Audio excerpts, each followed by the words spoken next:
your own goal. You do not let other people to decide for your own future or ano bang kukunin mo. Meron kung pumilit-pilitin kang i-take tong caregiving course na to, dahil hindi mo matatapos dahil ibang tao nagplano para sa'yo. Sabihin, yung goal setting must be personalized. Diba? It should be coming from within.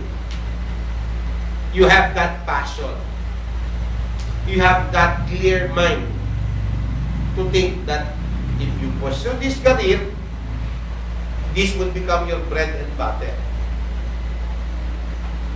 Kahit hindi mo gusto isang bagay niyo, ginagawa mo yun dahil because of pera. Minsan, iyon ang masama. Because of pera, you learn other things to earn wealth and money. And you jeopardize yung services that you provide to your people. Anong motivation mo in joining such? Sabihin natin, bakit ba gusto mong maging senador? Bakit ba gusto mong maging congressman? Bakit gusto mong maging mayor o konsihal o kung ano man? Ang una nila is more on power. Power, money, popularity. Fame. Yeah? Power, money. Yung ba doon is more of greed for money and power. Correct. Kaya karaniwang pumapasok dyan, yung mayaman. Nagpapayaman sila. They will invest their money to won the election in order to protect their businesses. Right? Pero look at them if they can help other people. Wala. Diba? They try to enrich themselves lang eh. Diba? Sabi nga, madaling lapitan, mahirap lang hanapin. Diba? Pumunta ka na Lunis dyan, katapos ng flag ceremony, uwian na yung mga yan. Diba?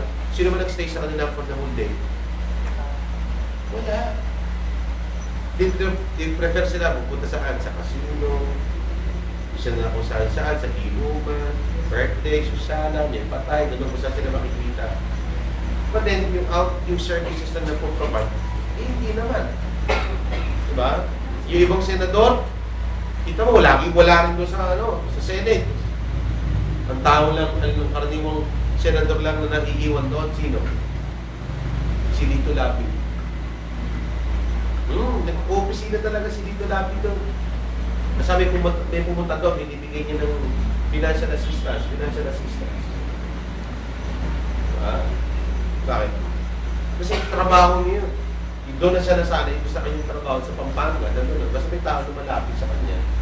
Hindi pinaabutan niya. Pero yung iba may pinuntahan, may business trip, pero gano'n. Ikaw, gano'n ba? Kaya mo ba gusto maging caregiver dahil mo sa pera? Diba? Ikaw ba gusto mo maging therapist para maging magkamal na maraming pera? Una, ganun din isipin ito. But then later on, you have that passion na kahit na hindi mo na trabaho, hindi mo na oras na trabaho, ginagawa mo pa rin. And sometimes you can go to places and treat your patient even without money.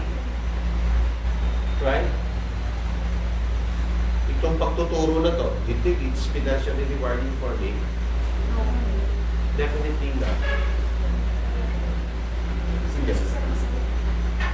Isa doon ako masalo eh. Diba? Kaya huwag niyo akong palukutin. At huwag niyo pag hindi ng ulo ka, bulot ako kayo.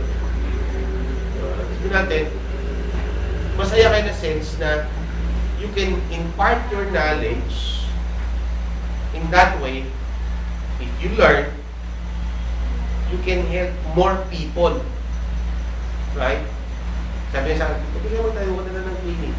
Kaya punta ka na, magturo ka sa Lasal, mag-full time ka doon sa Lasal. Sabi ko, hindi ito, mga kasaway, mga estudyante ka sa Lasal. So dito, okay na, masaya ako dito. Don't pressure ako eh. Papasok ka na, alas 7 ng umaga, uwi ka naman, alas 6:30, alas 7 ng gabi. Marami maraming kaibigan. Kaya ako umalis nga doon sa isang school eh. Pagod na ako. Sabi ko, financially rewarding. Pwede nang pagtsagaan. Pwede nang pagtsagaan. Sabi ko, masaya ka. Minsan, ginagawa mo isang bagay dahil masaya ka. Kasi sabi ko, pag di na ako masaya dito, bigla ako mawawala. Diba? Sabi natin, ilang taon na yun? Since 2004. 2003, 2004. When the school started. Nandito pa rin ako. Right? Una, masaya ako dahil malapit na sa bahay namin. Tipid sa pagkasa.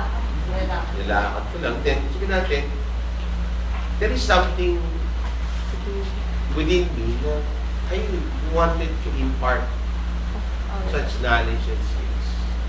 Diba? Diba natin, siniseryoso ko rin naman yung pagtuturo sa inyo. Bakit ilang page pa lang tayo? Ang tagal na natin dinidiscuss. Kung pera lang, kung may alas 2 na, uwi na tayo, basta masahin din na lang yan. Yeah. It's more of personal. Diba? Gusto kong pumasok sa isipan nyo, sa puso nyo. Ano ba yung talaga yung caregiving? Yung caregiving, hindi lang basta ganun eh. Right? Iba yung pag-aalaga sa matatanda o bata naman. It's something within. Diba? Kung ano yung mababago mo sa tao niya. Hopefully you will become a better person, a better Filipino, for a better citizen ng Pilipinas, which later on will become what? A bread and butter of the whole nation because you will earn dollars. And hopefully, if you really pursue this career and you are better than other people, of course your family will be benefited from that. Mababawasan yung maghihirap na Pilipino, mag-i-improve yung life ng Pilipino, right? In general, mas malaking tulong yung magagawa. Kasi sa atin nangyayari, puro brain drain. Parang brain drain. Lahat ng professionals natin nandun sa ibang bansa. Kaya minsan, problema na rin natin, yung mga nagtuturo sa ating mga teachers natin, iba ay what? Mahihina rin. Diba? Mahihina yung foundation nila when it comes to what? Inculcating the mind of our students to become an effective carer, an effective person and health worker to manage people with different kinds of problems. Okay? Hindi lang basta yan. Hindi lang basta sumusugpot lang yan sa binating goal na yan. Okay? And this goal stems from your dreams or hopes in life. Ano ba yung gusto mong maging? Pagka ako ay nagano'n, magiging ganito na ako. Like, makakabili na ako ng gusto ko. Gusto ko magpatayo ng isang bahay. Yung bahay na yon ay apat na palapag, 4-story building. Diba? Gusto mo meron kang kotse, gusto mo malaking lote mo, tapos ganito. Hindi ba gusto apartment? May sarili apartment. Diba? Depende kung anong gusto mo. And usually after having you're satisfied with your work and you have achieved your goal, yung mga personal goal mo is also achieved. And if your personal goal is achieved, life becomes more interesting. Kapag yung mga goal mo ay natutupad, ang maganda. Pag yung goal mo hindi natutupad, napoprostrate ka. Ang tanong doon, how you work yourself to meet that goal of yours. Eh baka naman asa ka na lang ng asa, wala ka namang ginagawa. Baka sabihin mo, gusto mong maging supervisor. Wala ka namang ginagawa para maging supervisor. Dapat i-fortify mo yung sarili mo, i-improve yourself. Diba? Pwede ba yung umaasa ka na lang saan? Sa wala. Wala ka namang ginagawa. Your dreams, your thoughts and ideas is based on what is important for you. You dream of becoming what? Famous. Saka magiging famous. famous, sino mga kilala mo mga famous na mga doktor, famous na mga nurse, famous na mga politician, famous engineers, famous something. Diba? Kailangan nag-work hard ka for that. Sino mang gumawa ng fluorescent lamp na yan? Pilipino. Sino mang gumawa ng first lunar vehicle? Pilipino rin, graduate ng Mapua. Diba? Sino yung mga ibang inventor? Marami mga Pilipino. Na-invento na yung tubig, kung saan gagawin fuel sa sasakyan. Pero, ayaw paniwalaan ng Pilipinas, ayaw paniwalaan ng ibang bansa, dahil daw yun ay magkakos ng chaos or trouble. Ngayon, nasaan na siya? Nasa Germany. Diba? Dinidevelop nila yung technology na hindi Pilipinas ang magsisimula. Diba? Parang, sino? Pangalan. Yes. Matatalino Pilipino eh. Matatalino. Kulang sa suporta ng gobyerno and public in general. Sa Olympics nga, wala eh. Kasi yung investment ba, makakabalik ba? Pagka ginawa mong tubig, ang gasolina yung tubig mo, mag-igera yung mga Arabo. Walang hindi tayo, gagawin, mag-aaway na ng mga away. Inumin yun na lang yung tubig, inumin na yung mga gasolina nyo. Diba? Dreams are mindsetting. It's a way of thinking. Paano may iniisip yung isang bagay para maging magkatotoo? Diba? It's a passion of becoming ano ba yung gusto mong maging. And sabihin natin, it is based on your ideas, your principles, and what you wanted to become in later part of your life. Ako, I never dream of becoming a teacher. Hindi ko to dream. Ang first love ko talaga is to become a soldier. Sundalo ang gusto ko. Hindi ko gusto maging ito. Second priority ko lang ay maging physical therapist, and later on sana pumasok ako ng medicine. Pero when I became a physical therapist, and I am a damn good therapist during my time.